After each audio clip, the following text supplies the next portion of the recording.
물이 들어와서 손이 불었다. 맞을까요? 온몸을 물에 담그더라도 결국 주름이 생기는 부위는 왜 손가락에만 주름이 생길까요? 물에 들어가면 쪼글쪼글해지고 보기 안 좋지, 이게 뭐 장점이 있을까 생각할 수 있는데 어디까지 연결이 되냐면요, 인류의 진화까지 확장시킨 연구들도 있었습니다. 인간은 일단 그렇다 치고 좀 특이한 게 코알라죠. 코알라는 대체 왜 손에 주름이 발달한 것이 인간의 뇌의 진화와도 연관이 되지 않을까. 지금 여기저기 살고 있는 인류의 피부색은 굉장히 다양하죠. 왜 이렇게 다양하게 됐을까 생각해보면 고위도 쪽으로도 이제 인류가 진출을 하게 되죠. 근데 고위도에 가봤더니 환경이 달라요. 안녕하세요. 초파리에서 사람까지 귀여운 생명체를 연구하는 귀여운 생명체 안주연입니다. 목욕을 하거나 손에 물을 묻히거나 발을 담그거나 한동안 하고 나면 손끝이나 발끝이 쭈글쭈글해지는 현상을 볼 수 있는데요. 정말 왜 그럴까요? 사실 어렸을 때부터 많이들 경험하셨을 것 같아요. 가장 일반적으로는 쉽게 생각할 수 있는 게 액체 안에 손가락을 담갔으니까 뭐 삼투 뭐 그런 거 있잖아, 물이 들어와서 손이 부른 거야, 이렇게 설명하는 경우들도 많이 있었죠. 주름진 상황이 손이 좀 부풀어 올라 보이니까 물이 들어와서 손이 불었다, 이런 식으로 많이 표현을 했던 것 같습니다. 맞을까요?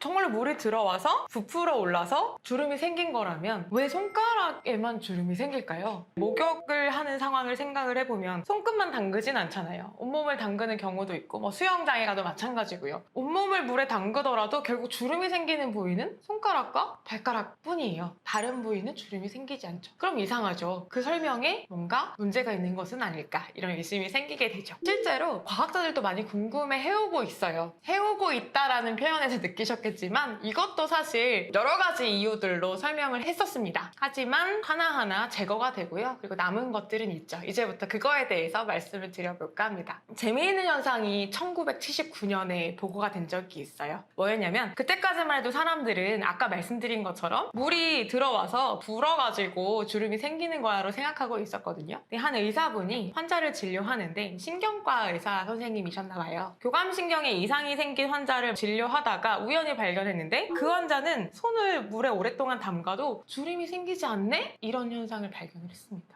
신기하죠? 일반 사람들하고 똑같은 조건에 담갔는데도 주름이 전혀 생기지 않고 팽팽한 상태로 유지가 됐다. 합리적인 의심이 들죠. 이거 혹시 교감신경 때문에 발생하는 게 아니었을까, 주름 자체가. 그러니까 이 사람은 교감신경에 이상이 생겼으니 주름이 생기지 않네, 이렇게 생각하게 된 거죠. 그래서 그 이후로 연구가 시작되게 됩니다. 그럼 대체 뭐 때문에 주름이 생기는 걸까 생각해보면 몇 가지 상황들을 관찰을 하게 된 거예요. 아까 말씀드린 것처럼 교감신경에 이상이 생기면 혹은 신경이 끊어지면 주름이 안 생긴다. 두 번째, 주름이 생기는 과정을 한번 현미경으로 들여다봤더니 손가락 안쪽에 있는 혈관이 수축되는 게 관찰이 된 거예요. 세 번째, 그럼 혹시 무리 없이 혈관만 수축시켜보면 어떨까, 이런 생각도 해볼 수 있잖아요. 그래서 실제로 물에 담그지 않고 이 안에 있는 혈관만 수축을 시켜봤어요. 그랬더니 역시 놀랍게도 주름이 생기는 걸 관찰했습니다. 그럼 혈관이 수축이 되는데 왜 주름이 진다는 거야? 이런 생각을 해볼 수 있겠죠. 생각해보면 혈관이 수축되면 연쇄적으로 혈관에 맞닿아 있는 조직들도 같이 당겨질 거고요. 그다음에 연결되어 있는 또 다른 모세혈관들도 같이 당겨지는 일이 일어나죠. 따라 가다 보면 최종적으로 그게 어디에 연결이 되어 있냐면 가장 표면, 즉 표피라고 부르죠. 우리 피부 겉면하고 연결이 되어 있습니다. 천이 한 장 있다고 할게요. 군데군데 바느질을 해서 이렇게 실로 이렇게 연결을 해놨어요. 그리고 일시에 그 연결된 신지를 잡아당길 겁니다. 그쵸? 그러면은 헝겊들이 당겨지긴 할 텐데 모든 부분이 일시에 당겨지진 않고요. 내가 실을 꿰어놓은 그 포인트 부분들만 당겨지겠죠. 그러면 결과적으로 처음에는 그냥 펼쳐놓은 매끈한 상태였지만 나중에 상태는 표면이 굉장히 주름진 상태로 보일 거란 말이죠. 이거구나. 이 원리로 손가락 끝에 그리고 발가락 끝에 주름이 생기는 거구나 알아냈습니다.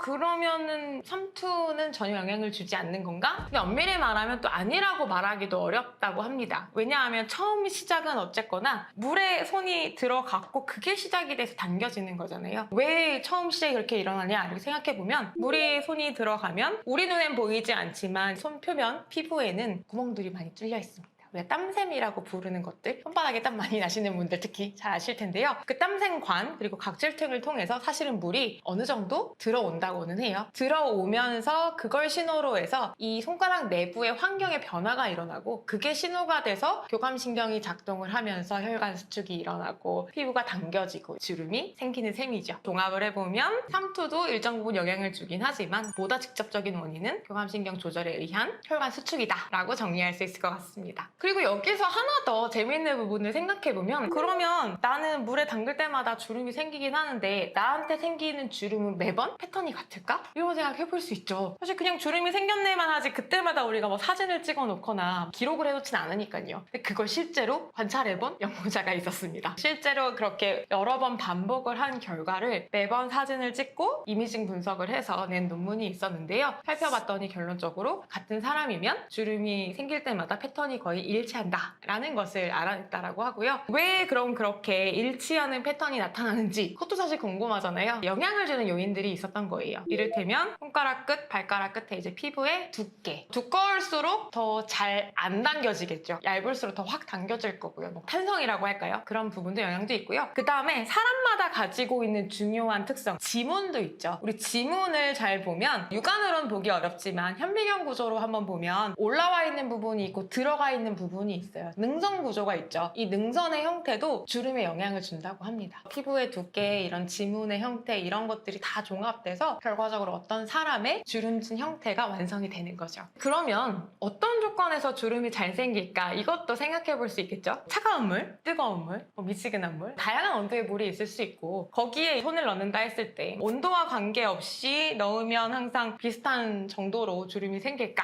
이런 것도 궁금할 수 있잖아요. 실제로 그것도 누군가는 실험을 해봤다고 합니다. 그리고 저희는 그거를 연구 결과로서 논문으로 볼 수 있는 거죠. 제가 대신 봤습니다.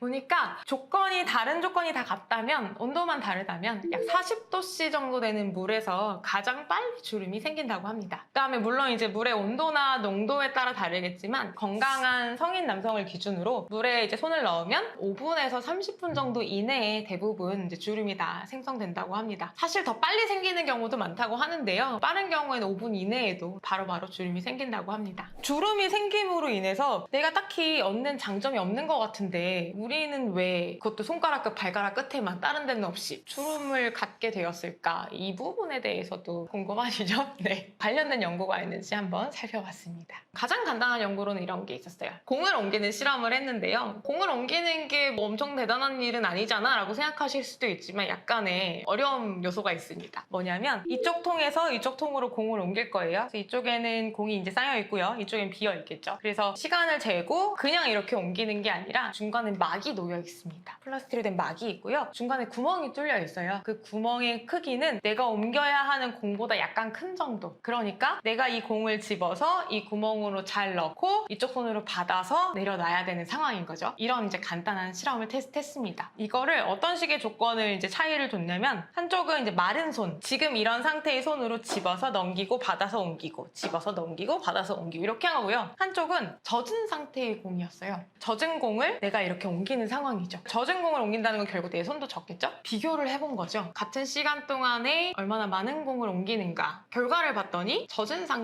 상태에서 훨씬 더 많이 옮길 수 있더라. 정확도가 높아지더라. 이런 식의 결과를 얻었습니다. 우리가 평소에는 이걸 주름 물에 들어가면 쪼글쪼글해지고 보기 안 좋지 이게 뭐가 장점이 있을까 생각할 수 있는데 의외로 젖은 상태에서 즉 수분이 많은 상황에서는 그냥 매끈한 상태보다는 주름이 발달해 있는 상태가 내가 이걸 잡는 데 훨씬 더 유리했던 거예요. 다른 실험도 생각해 볼 수 있겠죠. 공이 놓여 있는 상황은 똑같고요. 한 명은 이제 마른 손으로 옮기고 한 명은 젖은 손으로 옮길 수도 있을 거예요. 이런 실험을 조건을 바꿔가면서 여러 세트를 진행을 해봤습니다. 이거를 이제 한 연구팀에서만 한 게 아니고요. 좀 조건을 달리해가면서 다른 연구팀에서 진행을 합니다. 종합해보면 젖은 손으로 혹은 젖은 물건을 옮길 때에는 훨씬 더 이점을 발휘하는 경우가 있었다는 거죠. 이런 것들로 어디까지 연결이 되냐면요. 인류의 진화까지 확장시킨 연구들도 있었습니다. 이야기의 스케일이 굉장히 커지죠. 저희는 지금 현대사회를 살아갈 때 어느 상황에서 손이 젖고 그것을 뭘 하는지 생각해보면 일상에선 사실 그럴 일이 별로 없잖아요. 기껏해야 씻을 때, 수영장에 가거나 물놀이를 할 때 이럴 때 빼놓거든요. 근데 먼 과거로 거슬러 올라가서 우리가 수렵 채집 생활을 하던 고인류라고 한번 가정을 해볼게요. 우리는 보통 어디에 살고 있을까요? 라고 본다면 보통은 이제 물이 있는 강가나 어떤 연안변 이런 곳에 밀집해서 살았다 유적들이 발견되고 있는데, 그런 환경들을 생각해보면 물속에 살고 있는 무언가, 조개가 됐던 물고기가 됐던 이런 것들을 아마 채집하거나 사냥해야 하는 일들이 많이 있지 않았을까 추측을 해볼 수 있고요. 그런 경우에 물속에 있는 걸 정확하게 집어드는 이 행동을 생각해보면 젖은 손, 그리고 마른 손, 그 다음에 젖었다고 하더라도 주름이 생기기 전과 주름이 생긴 후 이런 걸 종합해 봤을 때 주름이 생긴 손으로 물속에 있는 젖은 물체를 들어 올리는 경우에 마찰력이 가장 크고, 그러니까 더 정확하게 원하는 대로 대상을 잘 집어 올릴 수 있었겠구나, 이렇게까지 연결이 될 수 있다고 합니다. 물론 어느 지점부터는 검증이 아직 되지 않은 부분일 수 있어요. 과학자들의 어떤 밝혀진 사실들을 통해서 추론해 나가는 과정에 있고요. 여기엔 더 많은 화석적인 증거가 됐던 지질학적인 증거가 됐던 다양한 증거들이 보강이 되면 정말로 손에 있는 주름이 인류의 진화에 영향을 주었는지까지도 확장해서 생각해 볼 수 있지 않을까, 이런 생각을 해봅니다. 그럼 과연 이 손가락 끝에 생기는 주름이 인간에서 나타나냐? 일제까지 알려진 바로는 영장류들, 영장류라 하면 인간과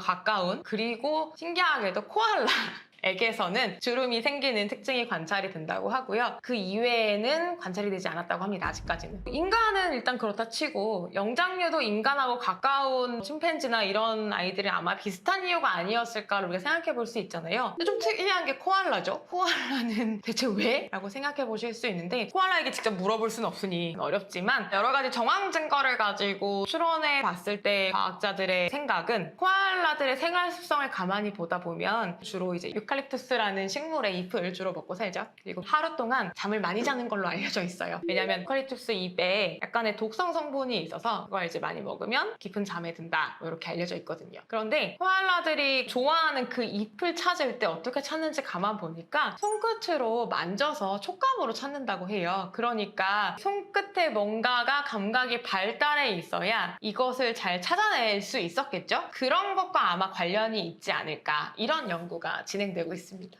그것도 되게 좋은 관점이네요. 인류는 어차피 혼자 사는 게 아니고, 그러니까 꼭 다 같이 주름이 있지 않아도 되지 않았을까, 이제 이런 말씀이신데, 이게 어느 정도 거슬러 올라가서 어느 정도의 주거 형태를 생각해봐야 되는 문제도 있을 것 같아요. 신석기 시대, 청동기 시대, 이런 시대까지 올라가서 생각을 해보면 집단 생활을 하긴 하지만 야생에서 각자의 몫을 사냥해 오거나 구해와야 되는 일들이 있었을 수도 있고, 그리고 꼭 그게 먹이를 구하는, 음식을 구하는 상황뿐만 아니라 안전과 관련이 있을 수도 있다고 생각이 되거든요. 예를 들어 젖은 나무를 잡고 올라가야 한다, 아니면 젖은 돌이나 젖은 뭔가에 대해서 내가 움직이거나 이동시키거나 혹은 그걸 이용해서 무기를 만들거나 여러 상황에 놓여질 수 있겠죠. 야생에서 살아가니까요. 필요성은 아마 굳이 따지자면 찾아볼 수는 있을 것 같고, 마침 말씀하시니까 생각난 재미있는 또 논문이 하나 있었는데, 이거는 좀 되긴 했는데 그 이후로 후속 연구들에 대해서는 아직 유효타는 나오지 않고 있는 것 같기는 해요. 뭐가 있었냐면, 손에 주름이 발달한 것이 인간의 뇌의 진화와도 연관이 되지 않을까, 이런 식으로 추론하는 연구도 있었습니다. 이게 어떻게 연관이 되나 이런 생각이 드실 수도 있는데, 결국 그렇게 젖은 손을 가지고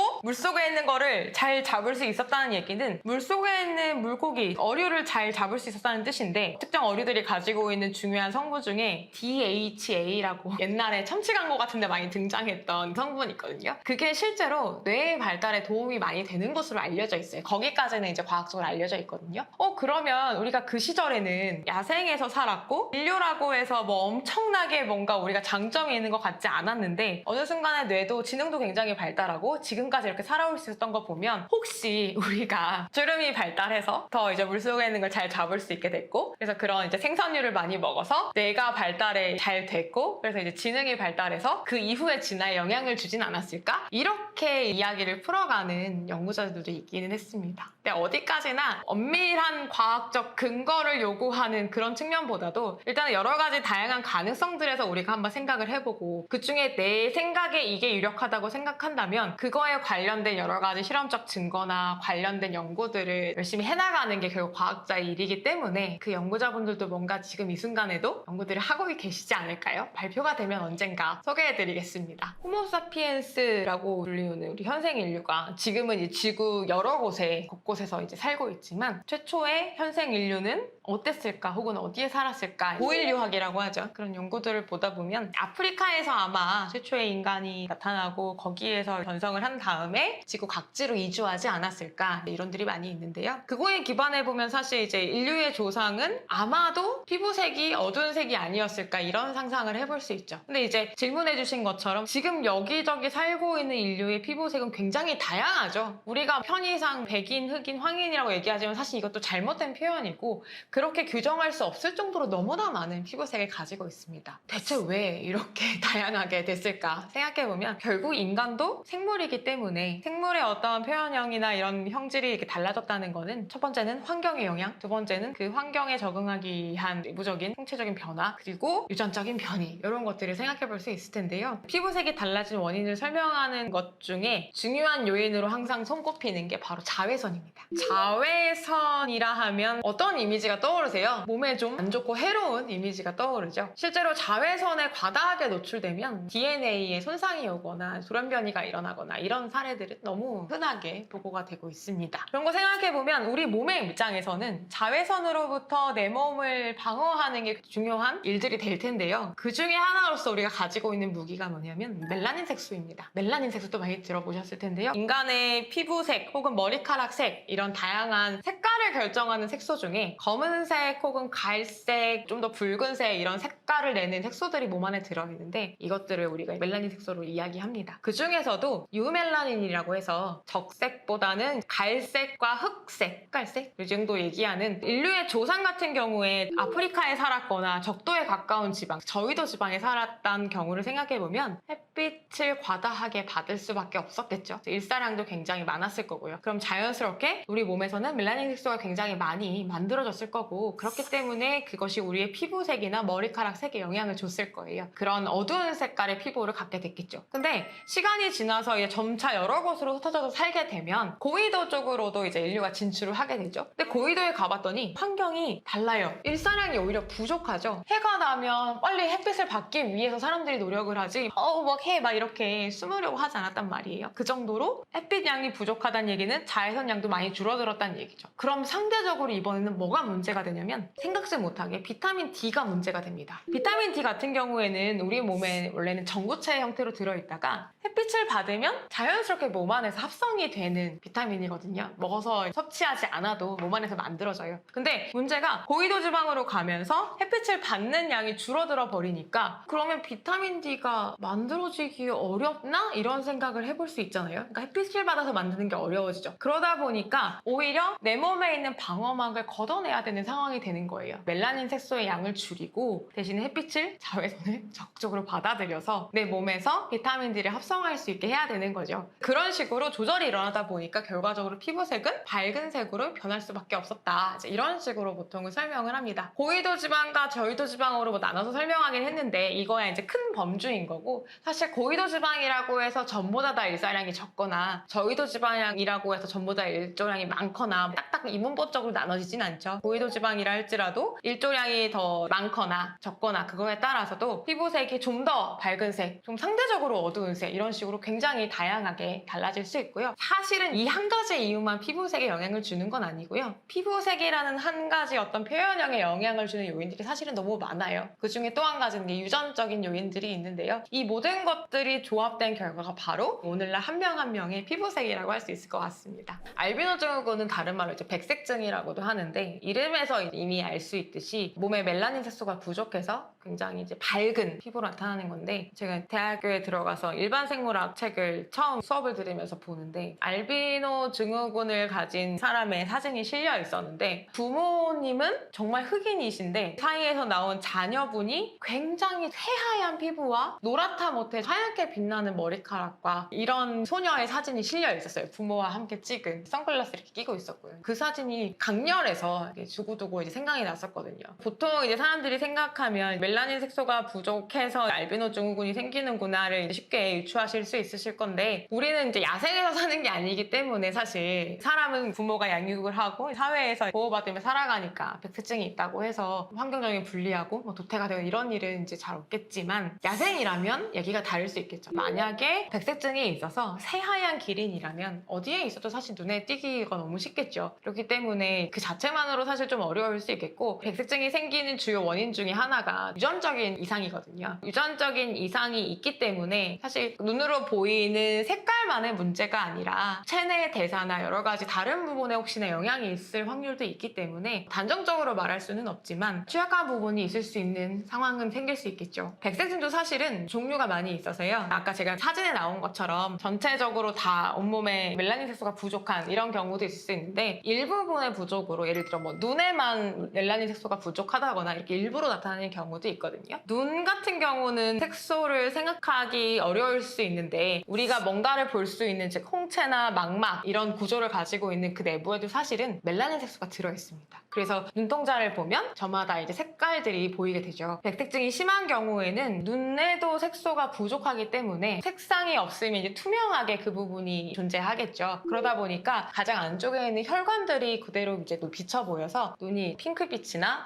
붉은빛으로 보이는 경우들이 있다고 합니다. 그리고 이제 시력도 굉장히 약한 상태이기 때문에, 그래서 아마 제가 본 사진에서도 선글라스를 끼고 계셨던 것 같아요. 이거는 사실 돌연변이기 때문에 보통 유전적으로 가계도 같은 거 분석을 할 때 어떤 유형들을 나누게 되는데, 백색증 같은 경우에는 상염색체 열성 유전이라고 해서 열성 유전자를 쌍으로 가지고 있어야지만 나타나는 형질이거든요. 보통은 그거를 하나만 갖고 있으면 백색증이 나타나지 않아요. 그 얘기는 나에게 백색증 어떤 돌연변이가 있다라고 할지라도 모르는 상태로 아무 지장 없이 살아갈 수 있다는 거예요. 그 유전자를 가지고 있어도. 근데 하필이면 공교롭게도 내가 만난 배우자가 나와 같은 상태이고 아이를 낳았을 때 공교롭게 또 하고 많은 그 수많은 조합들 중에서 그 두 개가 하필 딱 만나버리면 아이는 백색증을 가진 채로 태어날 수 있는 거죠. 우리가 색깔을 볼 때 RGB라고 하잖아요. 빨간색, 녹색, 그리고 이제 청색 세 가지를 구분해서 인식할 수 있는 세포를 우리는 이제 시각에 가지고 있어요. 그리고 이제 화상의 조합으로 더 많은 다양한 색깔들을 볼 수 있는 거죠. 근데 인간이 빨간색을 볼 수 있다라고 이제 표현을 해주셨는데, 엄밀하게 말해서 이제 인간만 볼 수 있는 건 아니고 영장류 중에서 인간을 비롯한 몇 종류들은 이렇게 빨간색 그리고 녹색을 구분할 수 있는 세포들을 가지고 있고요. 또 일부는 그걸 가지고 있지 못하고요. 가지고 있는 종과 가지고 있지 않은 종들 사이에 진화적으로도 생활 습성에도 차이가 나타날 수밖에 없었겠죠. 영장류 중에서도 두 그룹으로 나눌 수가 있는데, 일단 사람, 그다음 사람하고 가깝다고 우리가 항상 생각하는 침팬지, 그다음에 오랑우탄, 그다음에 원숭이 중에서도 뭐 긴꼬리 원숭이, 이런 종들은 삼색성이라고 해서 아까 말씀드린 세 가지 색깔 RGB를 모두 구분할 수 있는 세포를 가지고 있습니다. 반면에 또 다른 일부 거미 원숭이, 꼬리 가문 원숭이, 이런 일부 원숭이류는 적색과 녹색을 구분하지 못한다고 해요. 우리가 보통 가깝다고 생각하지만, 이런 종류들은 다 우리랑 가깝다고 생각하지만 거기서도 이미 차이가 나타나는 거죠. 그럼 왜 이런 차이가 나타났을까를 유전적으로 타고 올라가다 보니까 어느 시점에 그게 분리가 됐는데, 분리된 시점을 보면 유전적인 변이가 일어나서 특정 유전자의 중복이 발생했다는 걸 찾아냈어요. 그래서 그 중복이 일어난 종들은, 그러니까 사람을 포함해서 이런 종들은 적색과 녹색을 구분할 수 있는 시각에 갖게 되었고, 반대로 그렇지 못한 종들은 그렇지 못하게 되었다. 근데 또 재밌는 게, 그러지 못한다고 표현을 했는데 이게 또 암컷이랑 수컷의 성별에 좀 차이가 있는 변이라서, 암컷들 중에는 세 가지 색깔을 RGB를 볼 수 있는 경우들이 있는데 수컷들 같은 경우에는 모두 정록생명이라고 합니다. 이게 좀 특이한 부분이죠. 그런 것들이 좀 차이가 있습니다. 이거는 유전학적인 이유 때문인데, 이 유전자의 위치가 어디에 있느냐에 따라 달라지는 거거든요. X염색체 위에 있는 거예요. 그래서 X염색체 불활성화라고 해가지고, X염색체가 보통 암컷은 두 개가 있고 수컷은 하나가 있죠. 그러면은 암컷은 X염색체가 두 개이기 때문에 그것을 두 개나 가지고 있으면 문제가 되니까 하나의 X염색체에 있는 것 중에 어떤 것들은 불활성화 상태로 유지를 해요. 그 중에 불활성화된 부분이 유전이 되게 되면 자손에게는 나타나지 않는 거죠. 그 유전자의 형질이. 그것을 받은 개체가 만약에 수컷이면, 수컷은 엄마로부터 X를 받을 수밖에 없잖아요. 아빠로부터 Y를 받았으니까. 그럼 불활성화된 X를 받았고 Y를 받았으니까 이 수컷은 그 유전자가 불활성화된 상태로 유지가 되는 거죠. 반면에 암컷 같은 경우는 엄마한테 불활성화된 X를 받았더라도 아빠 오빠한테 활성화된 X를 받았다면 생명이 아닐 수 있는 거죠. 암컷도 모두는 아니고요. 혹시나 이제 불활성화된 X를 2개를 받은 암컷 같은 경우에는 암컷이라 할지라도 생명이 될 수 있습니다. 빨간색을 본다는 거의 장점이 야생에서 뭐였을까를 생각해 봐야 될 것 같은데요. 그죠? 영장류는 이제 야생에 살았으니까. 야생에서 볼 수 있는 빨간색에는 어떤 게 있을까 생각해 보면 다른 것보다도 사실 열매를 생각해 볼 수 있겠죠. 나무 열매들. 나무 열매들이 빨간색이고 그것이 뭔가 나무에 매달려 있다. 초록색 잎 사이에 있다라고 한다면 적색과 녹색을 구분할 수 있는 능력은 그 열매를 찾아내는데 굉장히 탁월하게 발휘될 수밖에 없겠죠. 그래서 똑같이 있는데 이 개체는 정록생명이고 이 개체는 정록생명이 아니다. 빨간색과 녹색을 잘 구분할 수 있다라고 한다면 얘한테는 보이지 않는 열매가 이 친구한테는 확실히 구분돼서 보이니까 그리고 훨씬 더 눈에 잘 띄게 보이니까 훨씬 더 먹이를 채집하기 좋았을 거고요. 그게 이제 누적되고 반복되다 보면 진화에 영향을 주었겠다라고 유추해 볼 수 있는 거죠. 그리고 또 한 가지 부분은 먹이 측면뿐만 아니라 사회적 신호라고 해서 사람과 사람이 만나서 대화를 할 때도 생각해 보면 표정을 읽는다고 얘기하잖아요. 꼭 언어적인 표현이 아니라 행동이나 비언어적인 것들에 대해서 소통이 일어나게 되는데 홍조를 얘기를 많이 하죠. 우리가 뭐 부끄럽고 수줍은 상황에서 붉어질 수도 있지만 그게 이제 건강 상태를 반영할 수도 있고요. 그러니까 야생에서 같은 종들 간에 신호를 보내는 요소로 중요하게 작용을 할 수 있었다고 해요. 특히 영장류들은 뭔가 혈류 변화에 홍조나 아니면 창백해지고 이런 걸 통해서 감정 상태를 표현하거나 건강 상태를 표현할 수도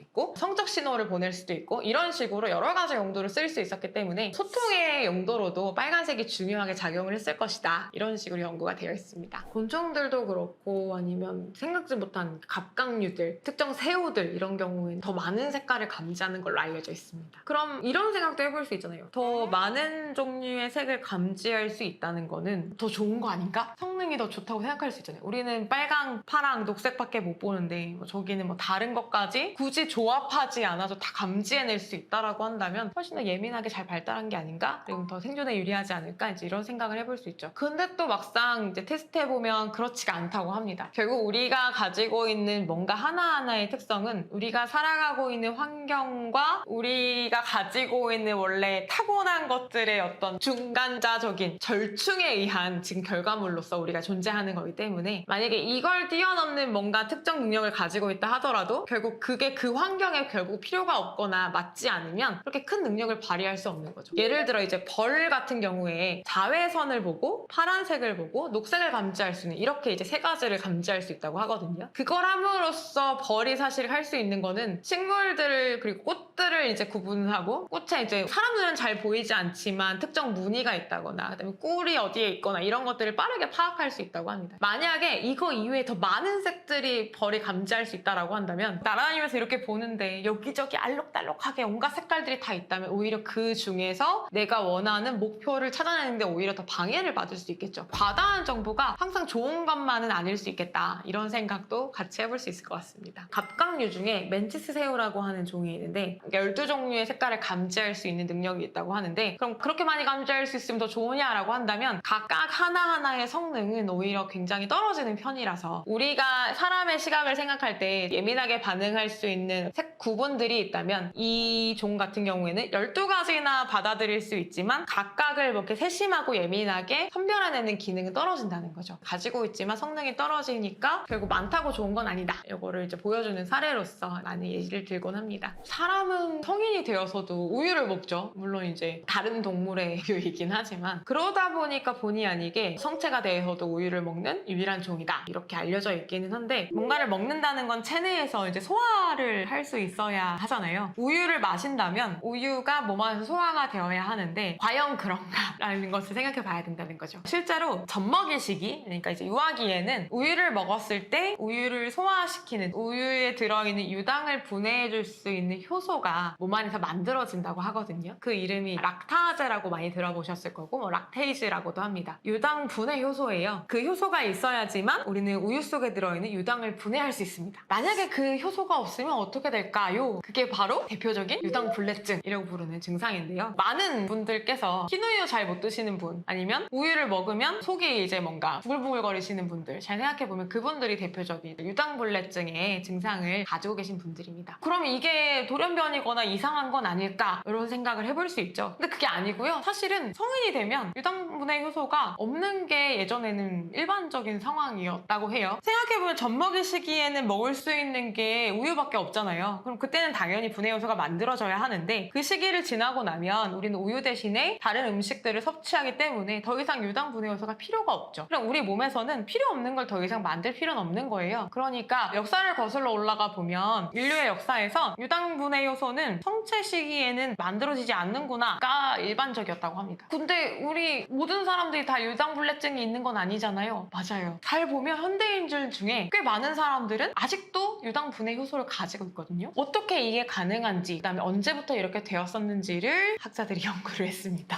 유전적으로 분석을 하고 이제 타고 올라간 거죠. 인류의 역사랑 연관지어서 이제 연구를 했는데요. 그 결과 2022년에 네이처에 발표가 됐었습니다. 결론적으로 말씀드리자면 인류가 낙농을 하고 우유를 얻기 시작했던 그 시기를 보통 신석기 이후로 한 9,000년 정도로 잡는다고 하더라고요. 그 기간 동안에 낙농이 널리 퍼졌더라. 하지만 그때부터 남아있는 고대의 DNA, 그다음 유물에 남아있는 DNA, 뭐 지리학적인 증거들, 사람의 어떤 분변 화석 이런 다양한 것들이 있거든요. 이런 걸 이제 분석을 해봤더니 락테이즈 유전자가 급증한 건, 그러니까 신석기 때 그때는 낙농은 했는데 락테이즈를 만드는, 즉 유당분해 효소를 만드는 유전자는 성인에게는 잘 발견되지 않았더라. 근데 이게 언제부터 급증했나라고 보면 청동기 이후 비교적 최근이라고 이제 밝혀졌습니다. 이게 무슨 의미가 있냐라고 생각하실 수 있을 텐데요. 그 시기에 무슨 사건이 일어났는지를 한번 같이 역사적인 사건하고 매칭을 시켜본 거예요. 그랬더니만 유럽 기준으로 식량난, 기근이 자주 발생하고 그 다음에 큰 감염병이 돌아서 사람들이 뭔가 생존에 어려움을 겪던 시기에 우유를 마시면서 삶을 이어갔던 시기들이 있다고 합니다. 즉 어딘가에서 음식을 구하거나 뭔가 곡식을 재배하기 어렵고 식량난에 처하니 우유를 먹으면서 이제 뭔가 버텨나갔던 거죠. 그 시기 즈음에서 체내에서 뭔가 락테이즈를 만드는 변이체들이 더 생존에 유리한 상황들이 맞이하게 되고 그 후손들에게 계속 그게 전달이 돼서 결국은 지금 이 상황은 락테이즈 유전자가 성체가 되어서도 유지되어 있는 개체들이 생존에 유리하고 살아남게 되었다. 이렇게 설명을 하는 방식인 거죠. 그러다 보니까 우리는 지금 성인이지만 락테이즈를 가지고 우유를 마시고 분해할 수 있는 유일한 동물이 되었다라고 말할 수 있을 것 같습니다.